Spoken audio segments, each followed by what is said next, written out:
Hey, how's it going? Oh, God, I'm tired. I am tired today. Let me make sure this thing is live. It is. Look at that. I'm going to pause it right away so I don't talk over myself. How's everybody doing? Happy Friday. Welcome to the live edit, chill session, hangout, AMA thingamajobber that we do every week. That I'm actually doing every week. Like, this is a record, right? I've streamed, is this the third week in a row? I think it is. Maybe the fourth? Look at me being consistent. Anyway, how you guys doing? What's happening with everybody? Sorry, I just gotta check a message. Hold on a second here. Sorry, gang. I'm getting some small details sorted out with my PPI trip.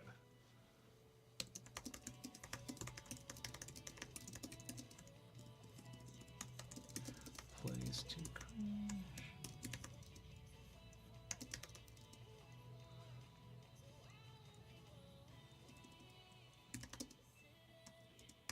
Okay, sorry. This is not.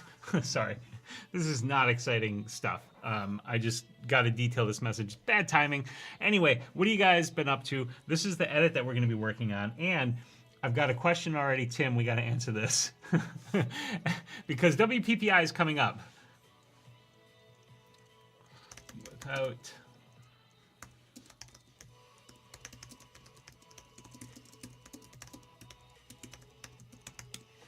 Okay. So here we go. Hello, Macau Nutrition Association. How are you? Yes, consistency is hard. So that's one of the things that I've been working on. And it's also one of the reasons I've not been using like other social media very much lately. But I won't jump into that right now. So we are in the dodge and burn here. And the question that Tim had was, what am I taking with me to WPPI? So if you're not aware, I'm going to WPPI, the Wedding Professional and Portrait Photographer International. Hello, Dean. Hello, Subvids. Hello, Hamant. Whatever WPPI stands for, I'm going. It's a big photography conference. So here's my plan. Here's what I'm taking. I'm actually taking a smallish kit. Everything I take is going in one of two containers, for lack of a better word. One is this right here, which is my Amazon Basics large hard camera case, and this does carry on, and my carry-on bag. That's it. I'm taking 2 bags. So in that case will be most, if not all, of my gear, which will include 2, possibly 3 light stands, 2, possibly 3 lights, Wedding and Portrait Professional International. Thank you, Harley. 2, possibly 3 strobes, and then my camera, my trigger, and the other ancillary stuff I need with that. So like gels, batteries, etc., etc. And then my carry-on is going to be my carry-on, which will be my luggage, and I might stuff some extra stuff into my luggage. But that's what I'm taking. I'm actually taking a pretty light kit with me to WPPI because I don't want to haul a lot of gear, and I don't want to check any bags because as part of the deal, if I check any luggage, I have to pay for that out of pocket, and I don't want to do that, and I don't need like all of this extra stuff.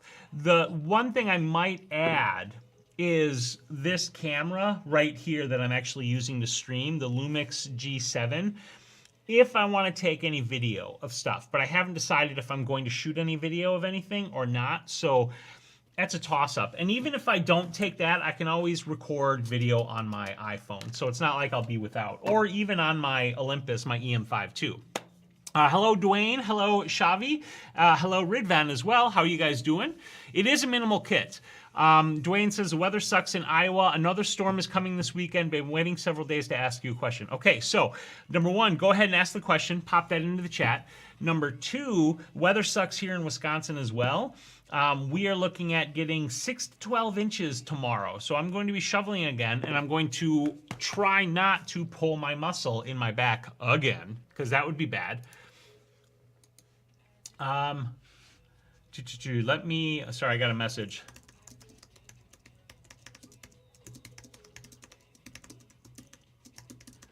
Thought of just working out some other details for WPPI. Hello, Sandy.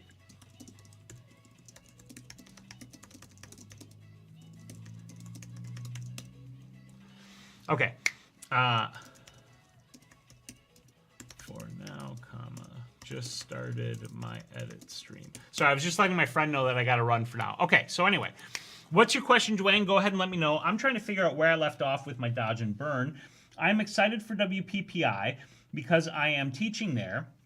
And this will be my first time teaching at WPPI. Hello, Leroy. I did teach at PPE in New York last year. So that was really exciting. And I'm also going to be teaching at ClickCon in Chicago in August. I am very excited about that. My flow is set too high here. I need to undo those dodge strokes that I just did. So that is going to be, I'm really excited to be getting kind of into the convention circuit, as it were, and working at and teaching at these conferences and conventions. And I want to try to do more of that. So there are some other ones that I want to try to see about teaching at, like Shutterfest, which is in St. Louis, usually in the early part of the year. And I don't know how Photoshop World works. I just want to attend Photoshop World. I won't be attending this year, but it's something that I want to do. I want to go and check out. Hello, Michael, and hello, Shane. How's it going? Shane, I got your friend request on Facebook. I'm pretty sure I accepted it. If not, I will. I haven't been super active on Facebook, so if it's still sitting there, just know that it's only because I'm mainly just avoiding Facebook in general, and not because I'm not going to friend request you. Which is to say, if anybody else wants to friend request me on Facebook, go ahead. I'm happy to accept those friend requests. Does a sensor see colors that the human eye doesn't? Shot a sunset where the sun was fully red, but the sun was 3/4 yellow. I can send you the pic so you can see. Yes. So let me see the pic. Let me set up a share room so you guys can so you can send it that way. I'm just going to set one up real quick. Create room. 21.9. What is today? 21.9. 0222. SHP share room. Okay, here we go. So here's the share room. Shoot me the photo. But here's the thing. What were your settings and what was your exposure for the scene? Because what you're seeing in the human eye is maybe a true representation of the color, but your exposure level of that sun can actually affect the color that you're going to capture. You know, whether it be that yellow or that intense red or something else. So if you shoot the photo in there, that'll help. Hey, Mike, how's it going? But with that being said, some sensors can... I can't give you a perfect answer to this question because I don't really know for sure. My feeling is that they don't see colors that we can't see because they're working on an RGB spectrum because of the Bayer filters that are used to create color on an image sensor. So how an image sensor works is, let's say this is the image sensor. It's got notes on it, but whatever. So this is, you know, the thing that's inside of your camera. And the image sensor by itself cannot see color at all. A plain image sensor with no color filter added just sees in black and white. All it reads is the luminosity values, the brightness values of the light that strikes it. So what cameras do is, in fact, you know what? Let's do this. I've got this machine in front of me. I can just create an image and show you what I'm talking about. Shavi, I will answer that question in just a moment. So let's say this Flow, hardness. Let's draw out this square here, right? So this is the image sensor, okay? And on this image sensor, like I was saying, when light strikes this image sensor, all right, when light hits the image sensor, boom, that just records a brightness value. It just says how bright is this, and it records that, okay? But in order to capture color, what our image sensors have is actually these filters on them, right? So this is, let me change the color of this. Saturation, luminosity, right? So they have red ones of these. Undo that. And they have different colors, okay? So they have 3 different colors. So they have a red one, and then they'll have a green one. You know what? This would be even easier if I just Googled this. BAYR filter. There we go, right there. Okay, so there's the image too. I'll bring up that image in a second. So here you can see in this image right here, the base layer, that's the image sensor. And then on top are the color filters that quite literally filter the light, separating it into these RGB colors. And then what your image sensor does is it takes the green from this one particular site right here, and then the red from the site next to it, and the blue from the site next to that, and then it uses that information to calculate the color for each site. So a sensor doesn't even see color, and when it does, it's working with an RGB color spectrum that is somewhat limited by the gamut of the camera and how the camera can actually express those colors, digitally speaking. Right, so that's a limitation that we're dealing with right there. Now I need to open the share room so I can look at your photo. So let me get that up. Hey, John, how's it going? Okay, I'm getting that open. Here's the share room. Here is the image. Yeah, so you can see some of the reds in there. But, you know, you got the yellow. And my guess is that it may have something to do with the exposure. You said taken with the Tamron D7200, 18-400, ISO I believe at 800. Let me see if I can get the metadata out of this image here. Done with that. I'm just going to download it and open it so I can take a look at it on my computer because it's a little bit quicker and easier for me to get to the metadata here. I'll open with Photoshop real quick. Can you guys hear the music, by the way? Let me know if you can or can't. File, info, camera data. Nope, no camera data is included, so I can't tell what your exposure bias or anything was. But I'm guessing it's a combination of the actual color space that the camera is able to express and the exposure level you set that changed the color of the sun from what you saw in the sky with your eyes to what the camera was able to record. So that's my best kind of guess or interpretation of what probably happened there. Now, to your question, no music for me. Okay, let me turn it up a little bit. Hey, Andrew, how's it going? Sensors are also sensitive to infrared radiation, hence the need for an IR filter on them. Yes, thank you. That's another thing that I was going to mention, and then I went off on my tangent there. So the IR filter does play a role in that as well. So should we be shooting an sRGB or Adobe RGB? Is there a huge difference? There's not a huge difference. The main difference is in the shift between, like, as an example, this isn't accurate. Can't, which is probably good on the music. This is not accurate, but the example is, like, the Adobe RGB might be able to show you a wider gamut or a wider selection of greens, where sRGB might have a slightly wider selection of reds instead. It's not a huge deal which color space you choose, and cameras come typically by default with the RGB color space set. And if you leave it at that, that's fine. Something that is important to do is when you're editing, to try to edit in the same color space. So if you're in Photoshop, it is worth it to make sure that you're editing in the sRGB color space or the Adobe RGB if you're using Adobe RGB.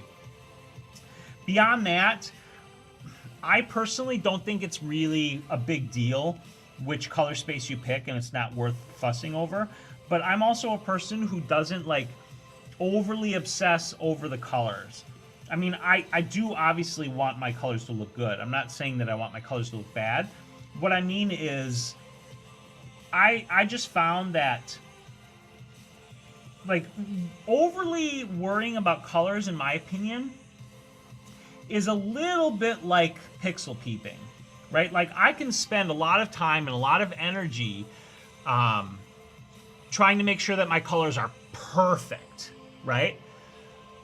Most people don't care because you're going to share your image however you share it, whether you print it, whether you share it on Facebook or Instagram or whatever, and your image is compressed and your color space is compressed, and when people are looking at an image on their phones have different color calibrations. In my opinion, iPhones have really nice color calibration, but they still have color shifts.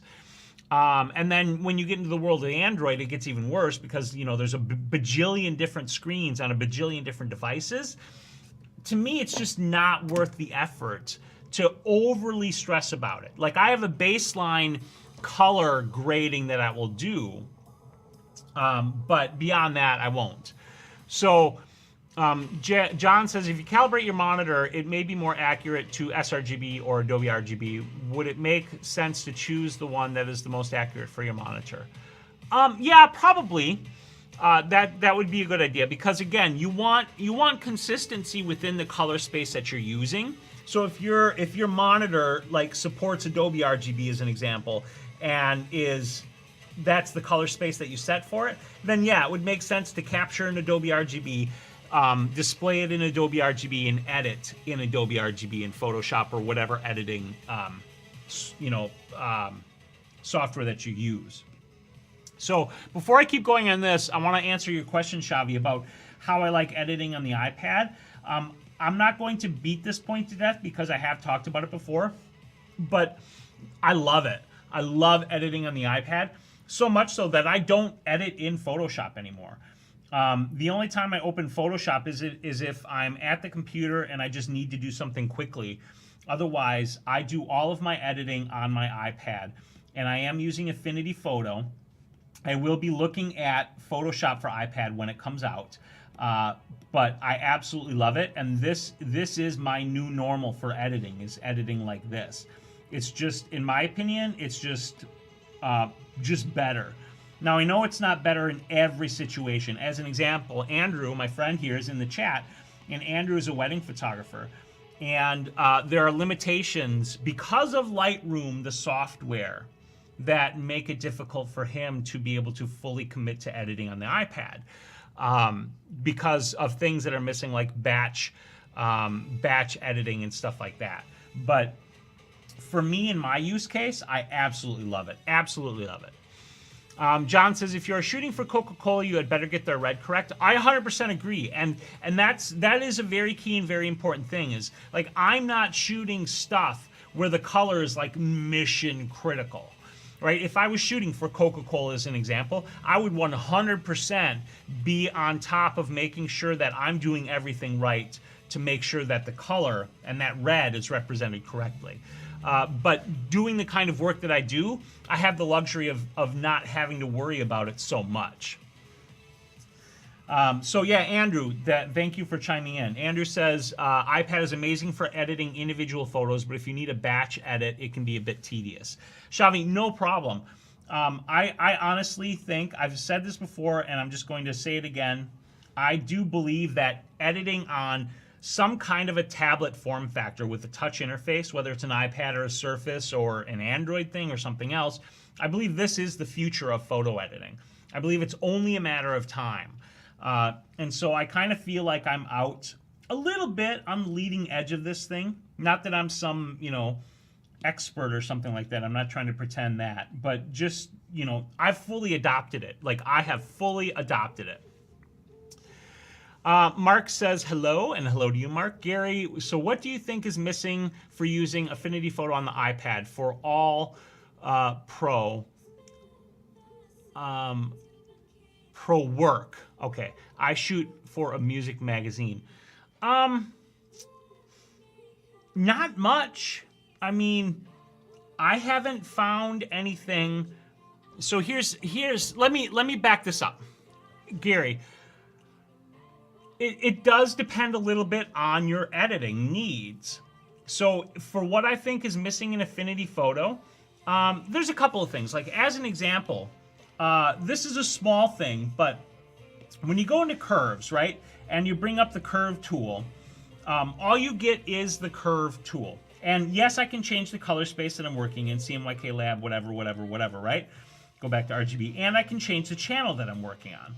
Okay, but one of the things that Photoshop has here that would be really useful in Affinity Photo on the iPad is a picker for white, mid, and black, or you know what I'm saying, right? So on Photoshop, I can't show you exactly.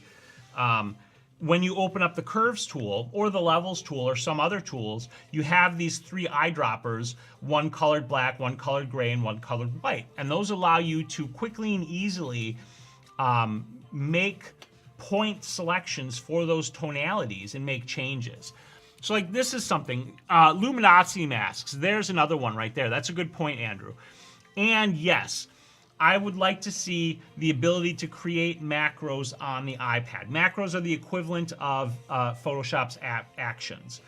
Currently, you can only make an Affinity macro on the desktop version of Affinity. If you want to make a macro, you've got to do it in the desktop version. I have the desktop version, so I have made my own macros, but not everybody has the desktop version. Some people only have the iPad version. So I've considered actually, and I've asked this before, so I'm going to ask it again. Yeah, or a picker for white balance, Gary. That's a good point. Edgar, you just said we need some Affinity Photo courses. I'm honestly, I've been thinking about that a lot, and I want to start making some videos. But here's the interesting thing, right? I tried I've made several Affinity videos for my channel, and to say that they were poorly received is a bit of an understatement. So I think that I don't, like, here's the thing with YouTube, right? Like, I have to pay attention to what the people who watch my channel want. Because, you know, as much as I create for myself, I am creating for you guys, you know, as an audience of people who want to watch videos about photography. And it's, you know, it's always a bit of a give and take.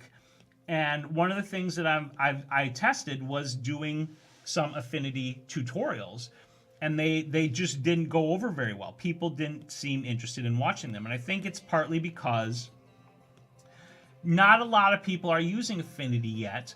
And then compound that by the fact that the tutorials that I was doing were Affinity for iPad, and there's an even smaller subset of people that are using Affinity for the iPad. So what I've been considering doing is actually starting another channel that's just for Affinity for iPad videos. I haven't decided if I'm actually going to do that yet or not. I've been thinking about it for quite a while. And I know that you guys here watching are a small subset of, you know, my audience. But I would ask you 2 questions that I'm curious about. If you are an Affinity user, A, would you rather see those videos on its own channel, or would you rather see them on this channel? And this is just me trying to kind of get an idea of like the percentage of you who are into Affinity. And then the next question is, again, if you're an Affinity user, would you be interested in purchasing macros? You know, they wouldn't be expensive, like a couple of bucks, you know, for a pack of 3 macros or something like that. Hey, Ultra MUC, how's it going? So Affinity Photo equals luminosity mask, creation of action. Yeah, we talked about that. Yes, I agree. Andrew says, the only reason I bought Desktop of Affinity was to create the macros, right? And a person could, and they put it on sale fairly regularly, and it's not expensive. So, you know, even for under $100, you can get both versions of Affinity, and then you could create your own macros on a computer. Now, the long-term thing to think about, though, is the fact that at some point, there are going to be photographers who just don't buy computers and who just have, you know, an iPad as an example, right? And for those photographers, purchasing Affinity for desktop just to be able to create macros isn't a feasible option because they're not going to have, you know, a desktop or laptop computer. And that's where I was thinking, you know, maybe offering macros for sale for a couple of bucks would be, you know, a worthwhile venture. I could even potentially take requests and custom make macros for people who don't have Affinity. You know, that might cost slightly more because I'll have to sit down and take the time to figure out what they want to do and then make the macro to do it, right? So maybe it costs, you know, $5 to $10 for me to custom make a macro, right? And then I deliver that to the person. Or if they, you know, if I can sell it on the open market, maybe I charge less because I can make a return on the time it takes me to make it, hopefully from other people who decide they want to buy that macro, right? Like, that's something that I've thought about, but I don't know how people would receive something like that. Hello, Ian. How you doing, buddy? Ian is one of my wife's best friends' nephews. I can't talk today. I didn't realize Affinity goes on sale often. I have to keep an eye out. Okay, so let me back up. I only need 2 things in 2019. Give me batch editing in Lightroom CC. I would like to see that as well. And then give me good action support in Photoshop for iPad. I'm very curious to see how that lands. Gary says, I use Affinity on one RAW and Capture one. I'm seeing Finite getting close. I'm seeing Affinity getting closer and closer. It needs to be sped up. Now, yeah, I've heard too, like, that Affinity on the desktop still has some problems. It's not what's the right word? It's not performing as well. On the iPad, like, I have no problem with the performance of the app.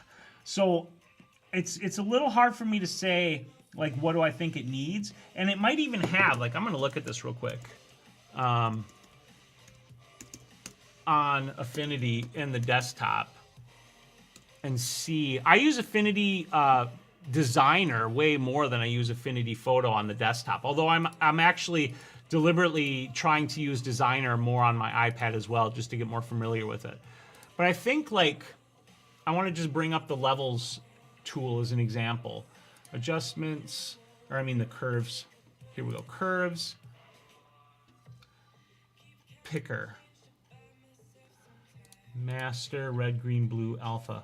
Yeah, see, there's some sort of a picker in the desktop version of Affinity, but it doesn't exist on the iPad version. As of so far, like, anything that I've found, I haven't really found anything missing, but I know there are things that I don't use that are missing that somebody who does different sorts of work might use. Wouldn't bother me if they were on this channel. I just ignore them. See, now don't take this the wrong way when I say what I'm about to say, but that's actually part of the problem, Harley, is to say that the reason I'm thinking about doing them on a dedicated channel is because me putting out a video on Affinity on my channel that only gets, you know, a few hundred or 1,000 or so views, it is actually a bit of a detriment to my channel. And so that's why I was thinking about a whole separate channel just for those videos. Because then if it's just a channel about Affinity video, a photo on the iPad, then people who go to that channel are going to watch those videos because that's what they want to see.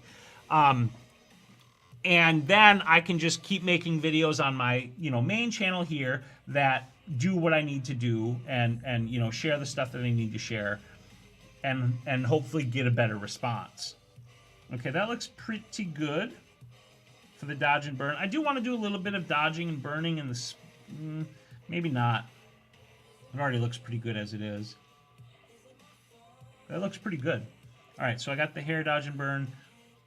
Now I need to add my color grade here. And I'm actually almost done here. Andrew says that Tim, I'm very blessed to have some nice toys. I love the new iPad Pro. I do too. I love the iPad Pro. Absolutely love it. Glad to hear you're doing all right, Ian. Mike says, I use Affinity Photo Desktop but don't own an iPad. See, that's what I'm talking about. Like, the subset is even smaller. So I think a new channel for that would honestly be more appropriate. Oh, Paul, no need to apologize. Paul, I'm probably saying it wrong and I apologize. No need to apologize. But I don't mind watching iPad videos. You can do the same thing. That's true. That's one of the things that's nice is most of the techniques are translatable back and forth. I totally will be interested no matter whether on this channel or a new one. Honestly, I started using Affinity because of the few videos you have. That's awesome. And I appreciate that. I think what I'm going to do is probably make another channel. I just haven't done it yet because... hold on a second. I need to see what this layer is here. Okay. Do I have the crystal ball in this other shot? I do have the crystal ball. Okay, so I need those layers as well. Sorry about that, guys. I don't need that. Okay, I need these two layers right here. Gradient and the crystal ball group. So I'm going to pasteboard and copy those and then go back over to the other image. And go pasteboard and paste.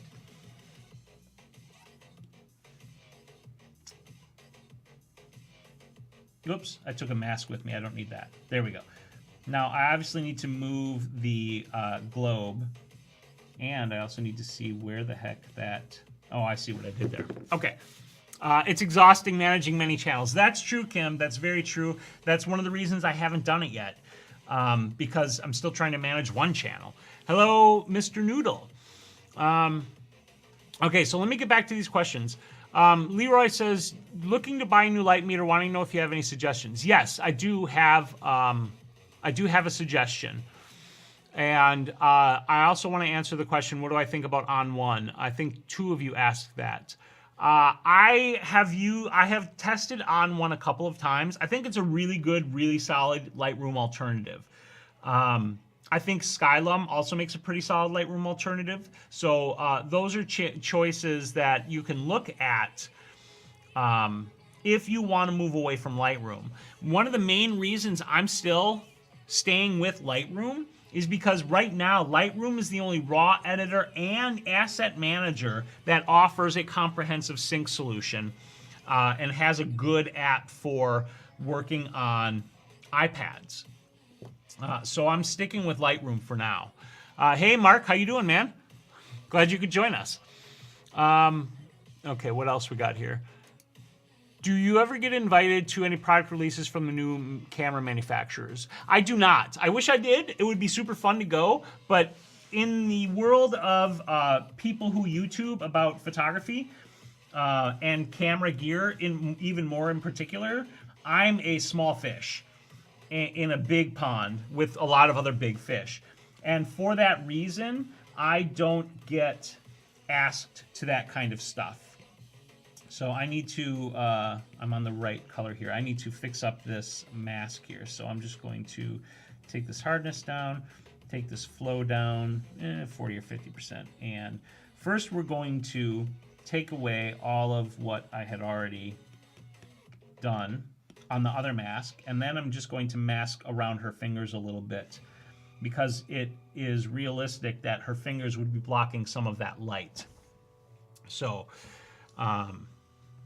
that's what we're going to mask back in here now. And now we're going to take that flow down a little bit. Okay, so let me catch up on the comments here. Let's see here. I totally would be interested no matter what channel. I'd say put the videos on the channel that makes the most sense for you from a business channel perspective. Yeah, that's what I'm thinking. Looking to buy a new light meter. The light meter suggestion, let's do that right now. Safari, Amazon. And then it's a Sekonic light meter that I would recommend. I just don't remember the model number. Sekonic light meter. Here we go.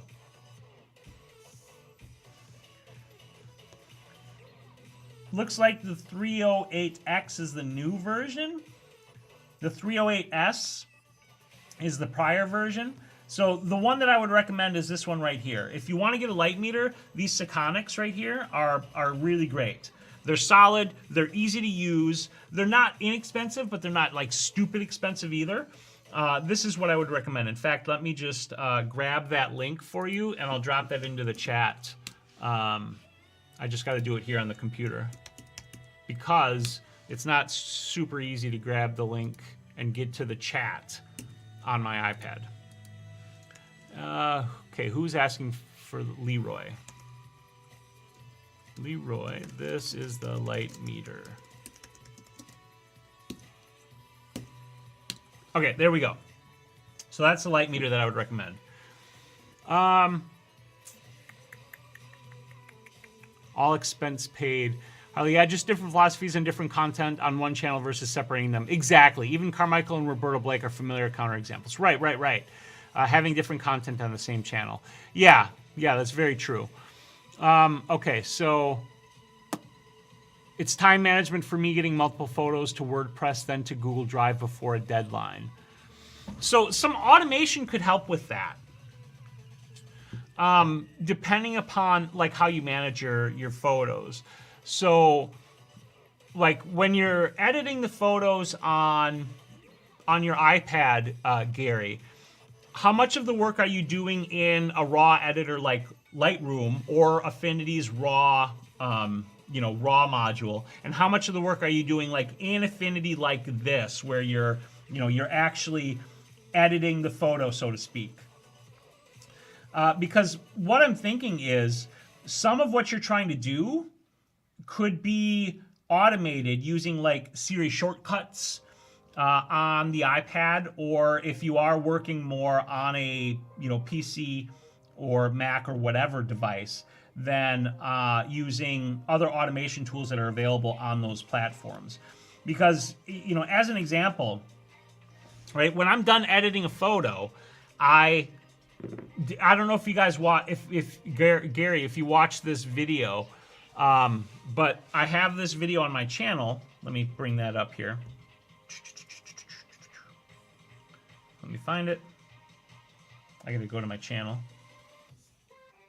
There we are. Okay, my channel, and I gotta find the video. The video I'm talking about is this one right here. No, not that one. This iPad workflow video right here that I did. That talks about my entire workflow process, and I would recommend checking out this iPad photography workflow video. Additionally, I would recommend taking a look at this how to import raw files into Lightroom using Siri shortcuts video. Now, that might not be the problem you're trying to solve, but part of what I show in both of those videos is how I use some different automation tools to automate some of the processes that I go through. And one of those processes you could automate is taking your images once they're edited and getting them out of Lightroom or Affinity or wherever they are and over to WordPress on your deadline that you're looking for, and Google Drive. So this is something that's very doable with automation using just your iPad. Mr. Noodle says iPads would make photographers like landscape photographer jobs really easier, as they can be out. Yes, very much so. On location work is tremendously easier to do on an iPad like this versus on a laptop or something else. Okay, so we got the light in the globe, and we got the gradient or the color grading. So this one is a done job. So I'm going to export this as a TIFF. And this is let me just show you the process right now, because we're right here already. So this is what I do when I'm done with an edit, right? First, I'm going to save a copy, and I like to save the history just so I can see my undo history, even though that bloats up the file size.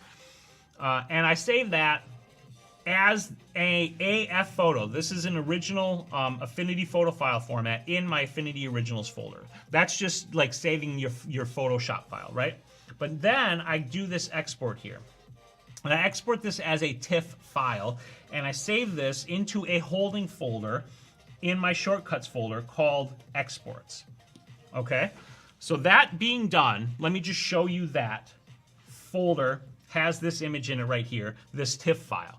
This TIFF file is here for an automation process that I have created using series shortcuts. So series shortcuts is right here, and this export photo shortcut right here is the shortcut that I use to take that TIFF file, turn it into a full resolution JPEG, also turn it into another copy JPEG that is sized at 2048 pixels, which is optimized for social media sharing. Move that into the folder I designate in Dropbox from a prompt that I am given, and get the Dropbox link so that I can send the photos to the model. In this case, it would be Angela. Now, I'm not going to run this right now because I have some time delays in it that would make it take like 5 minutes. But the bottom line is, all of this stuff is done in the background. I just run it, and then it just does its thing. And you could automate getting stuff up to WordPress so that things happen much faster rather than you having to do things manually. Okay, so I got to catch up on what else is going on in the chat here. Let's see. Okay, to help you, I will fully watch your Lightroom videos even... Well, here's the deal. Like, I mean, Mike, number one, I 100% appreciate that. If you want to watch the videos, right? I'm not going to tell you no. But that being said, you know, if it's a video that's not useful to you, you know, I totally understand if you don't watch it. Like, I'm not trying to make you guys feel bad for not watching videos that I make that aren't relevant to you. What I need to do is better understand what people want to watch on my channel, and I'm trying to do that. Not super great at the moment, but I'm trying to do better. So, you know, there's that. But don't feel bad about not watching videos that don't apply to you guys. Let's see. It just jumped on me, so I'm just trying to find out where the chat was. I'm having a new iPad on contract shortly, so your videos interest me as my choice between iPad or Mac for my photography work.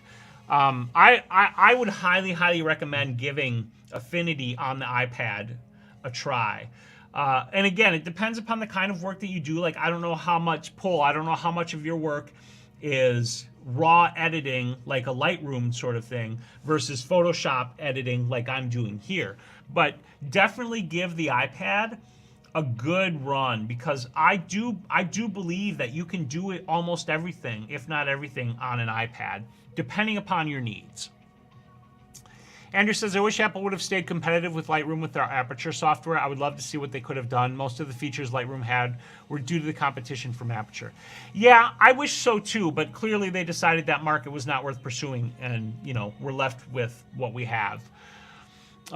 Gary says, Luminar can be erratic on Mac. I just bought a new iMac and it's still all over the place. I haven't used it enough to know. I have it. It's nice. Like, I've played with it a little bit here and there, but it just doesn't, you know, it just doesn't, it doesn't suit my needs. It's a desktop app, and I'm a guy who's editing in an iPad world now. And that's why Lightroom CC is the Lightroom that I continue to use. And is the raw editor that I continue to use. I'm not bagging on Luminar, but I think that Luminar and these other companies, MacFun, OnOne, you know, Affinity even, if they come up with a raw editor and asset manager that works on an iPad and has sync, they could steal significant market share from Adobe, because people do not want to pay the subscription fee. All right, so I'm segmenting these. Oh, they're already segmented by flags. Perfect. So I'm looking at my files here and seeing which one I want to edit next. I just edited that one. I like this one too. I think I'm going to edit all of these. So let me make sure that my settings were synchronized over to here. So let's grab this one, copy settings, Okay, move over to the next image and then do a paste settings. And we're going to do that to the next one right away just so that they're all done. Subtle change there, so it's not a big deal. And then let's open that up into Affinity. I do have to wrap this one up at 1 o'clock today, guys, so it's not going to be a super long stream. I do not often do HDR, Bela JB. I do it occasionally, but not very often.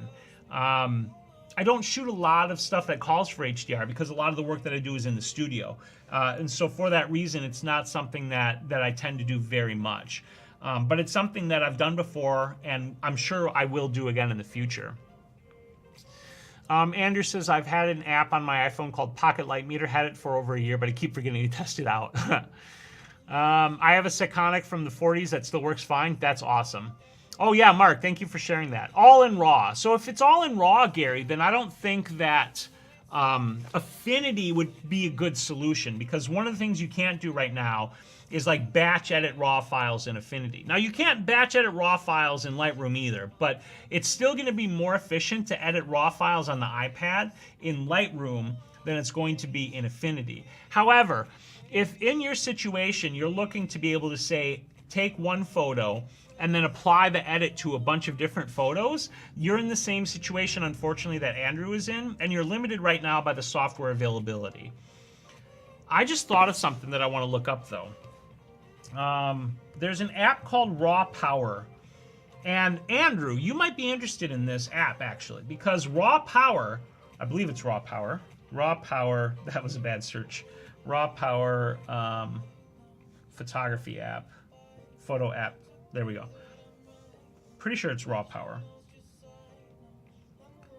Yes, Raw Power from the Gentleman Coders.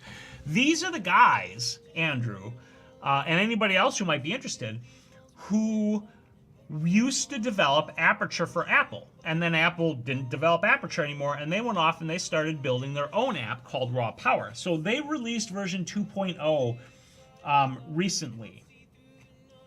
And I think I actually bought it, but I don't know if let me view it. It's a $3 app, so it basically costs you, yeah, I did buy it, so I'm going to download it.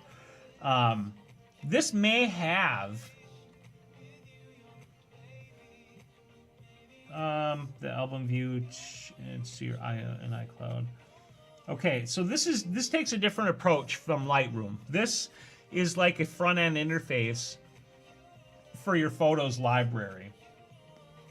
But what I'm wondering is, it's loading the RAWs. No photos to show because I don't have any RAWs right now. Let me dump some RAW files into my camera roll just so that I can see. I have to see if there's some RAW files on a card here. While I'm doing that, let me see what else you guys are saying. Paul says, I use the Nikon D800E. Big files, yeah. Big files for sure. Should I use online storage, or does the new iPad connect to an external hard drive? Paul, right now you're going to be, shoot. So right now you're going to be better off with online storage or using, you know, and importing with like an SD card reader like this to the iPad. Because right now, iOS does not allow you to connect to an external drive. That's one of the reasons I got the 1 terabyte iPad. It was expensive, but I look at this. Some people think paying that much, whatever it was, $2,000 for an iPad is stupid, right? But this is not just an iPad to me. This is a computer that I work on, that makes it worth the money. Now, with that being said, this might not be right for you. Using, okay, I've got some RAW files here. Using an iPad. It sounds like for Gary, the same situation may be true. Oops, I can't do it that way because I'm plugged in. So let me transfer these over to Dropbox real quick. I'm just going to dump a couple of RAW files so that I can import them to the camera roll. We'll throw them Dropbox. And then we'll just put them in a new folder real quick so it'll be fairly easy to get to. Yeah, Gary, if you need batch raw editing, the iPad might not be ready for you. Same as it's not ready for Andrew yet, which sucks. Macau Nutrition Association, is a light meter good to take landscape photos? Because some few people suggested that light meter is only good for subjects close to us. Is it correct? A light meter is not as useful for landscape because you're shooting a really wide area. And generally speaking, you know, a light meter is looking at a very small area to get your reading. But that being said, light meters can still be useful for landscape.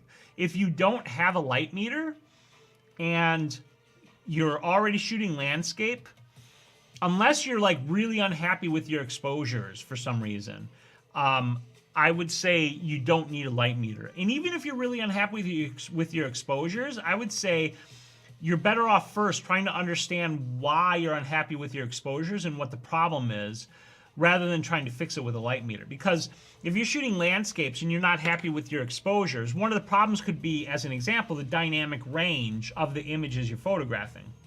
That is, the ability of the camera to reproduce a range of brightness to darkness. And if a particular area is too bright, it's going to be overexposed.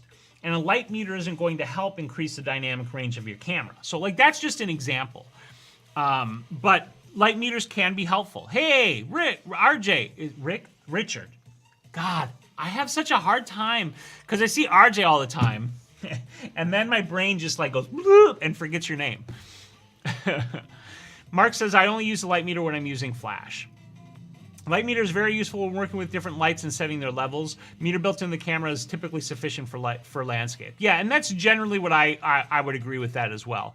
Unless your camera is old enough that it doesn't have a light meter. Right. I'm still using my Minolta Autometer 4F. That's awesome. Let's see here. My files have to be 800 by 600 and 604 by 345. See, that's something you could automate with the iPad. Part of my automation process is resizing the image, and you can tell it. Like, you can set up the automation to size to those specific sizes. That's pretty easy to do. Just messing with you. And I will be watching more of your vids. Most info I've gotten in a while. Gary, thank you very much. I appreciate that. Catch you later, Andrew. Gary, if you want to shoot me a message about the automation stuff, I can try to help you with that. I don't know how easy it will be depending upon how we're communicating, but raw power search probably came back X-rated. Not quite X-rated, but not. Let's see. I need to go to Dropbox, and then I just made a new folder so that I can add those photos to my camera roll. So let me find, it was just a new folder with items. Here we go. So what I want to do with just a couple of these is save them to the camera roll. Save the camera roll. And the reason I'm doing just a couple of these is I want to see if that raw power will batch edit. Because I don't know if it does or if it doesn't. Here we go, Dropbox. And let's take this one here. Okay, so edit the image. I'm going to okay. Presets I don't want. Raw I want. Okay, boost, black, point, tone here. I'm just gonna mess around a little bit. Let's do that. Recovery. I just want to do something that like really shows that something was done. So I'm just going to do like a huge exposure adjustment to see if there's a way. Copy adjustments. Okay, so there I just copied the adjustment. Now I'm done. Yeah, sure. Modify. Go right ahead. Can I select multiple images is what I'm trying to figure out if I can do here. I can select the one, and I can probably paste. Yeah, I don't know enough about this to see. I have to go edit, and then I can probably paste settings. Paste adjustments, reorder adjustments, show edit help. Yeah, so I don't see that this raw power is a great solution yet either. Yes, I took those photos. I'm not sure which photos you're talking about, but any photos that I showed here, except for Dwayne's earlier, were my photos. I just checked an iPad in Canada is a $2,000 plus machine. Yeah, they're expensive. I thank you. I shoot raw, convert to TIFF after checking the file. Okay, yeah. Hi, hello Wayne. How's it going? You got a hot date or something at 1 p.m.? I do have to. What I have to do is, I still work a part-time job, as many of you know, and I'm on my lunch break from my job. Because today, normally I don't work Fridays at all, but because I'm going to be gone in Las Vegas next week, I'm making up my hours. My part-time job doesn't give me vacation, which I'm totally fine with. This is not a complaint at all about that job. I love my part-time job because it's super flexible. I can basically work whenever I want. And so I have actually been working basically all week to make up for hours that I'm going to miss next week, so that I don't fall short on my budget and can still pay my bills and have a little bit of extra spending money for while I'm in Las Vegas. So that's where I got to be at 1 p.m. is back to work. And it's not a hard end. Like, I'm not going to, I don't have to be there exactly at 1. I get there whenever I get there. Let's see. So in your opinion, for people that want to buy a tablet, do you suggest buying an iPad Pro or a Surface Pro? That's a tough question. And the reason it's tough for me to answer is because I've never used a Surface Pro. So I can't speak to what that experience is like. But what I would say is, if you need like a full computer capability, right? You need the full capability of a computer to do what you want to be able to do, then I think a Surface Pro right now is the better option, because a Surface Pro is a full-blown Windows computer that also allows you that touch interface. So you can use Lightroom, you can use Photoshop, you can use those. I'm not going to start a new photo, by the way, because, I might as well, because I'm going to be going soon. But what I was saying is if you need that full capability, if you need to be able to plug in an external hard drive, if you need to be able to, batch edit raw photos, then I think a Surface Pro is your better choice right now, because the iPad is still limited by things like Lightroom and Lightroom CC's limitations on the iPad, and the limitations that Apple has put around iOS, i.e. not being able to plug in an external hard drive. I can live with those limitations, and I'm a person who is pretty heavy into the Apple ecosystem. And so for me, having a Surface tablet doesn't make a lot of sense. But I think that's how I would approach it. Is the Surface Pro slow with Lightroom? I don't know. Probably because Lightroom is just kind of slow and dodgy old software at this point. However, there's also Lightroom CC, and in my experience, at least on the Mac, Lightroom CC is really snappy. And if you can work with Lightroom CC on the Surface Pro as well, you on the quote-unquote desktop versions of Lightroom CC, you can batch edit. That limitation right now is strictly to the mobile versions of Lightroom CC, that inability to batch edit. So that's how I would think about it and how I would approach it if you're trying to decide between the two. And in a best case scenario, you could get both and test them side by side and see which one works better for you. But if you can't, then try to think about that. Hey Wayne, how's it going? And hello Rick. Just want to say hi on lunch break. Love your work. Thank you very much, Rick. I really appreciate that. Let's see. My raw power search found an Iggy Pop type group. Search for raw power photo editor and that should bring it up. Hey, Peter, how are you? You're coming in at the tail end here because I got to dodge out here pretty quick. Cochise is shooting a Mardi Gras event in Venice Beach Saturday. Should be interesting. Yeah, that should be very interesting. I'm looking forward to those photos. RJ is cool, or Rick, I've been called worse. I'll never call you worse, though. I promise you that.